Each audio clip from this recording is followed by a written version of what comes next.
Pauwi na kami mga kapapi.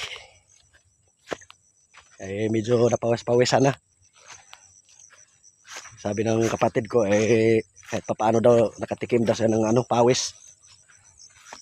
Si bibihira lang siyang uwi daw dito sa sa isa kong kapatid. Kaya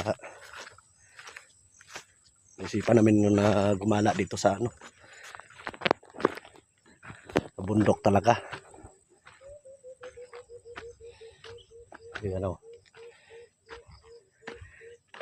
kamukha na yung Katre Beranda mga kapapi. Ngayon tumaba kamukha na ni Julian Santos.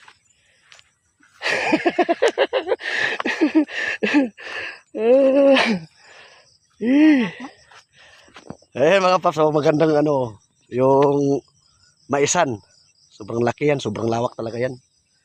Baka sabihin nyo na sa amin yan hindi share ko lang sa inyo yung magandang magandang lugar dito sa Batangas. Ayan, ang lawak niyan, hanggang doon pa yan. Dulo. Diyan Tapos yung Taal nandoon. Kaso nga lang hindi na makikita. Marami ng kahoy, malalaking kahoy. Kaya uwi na kami.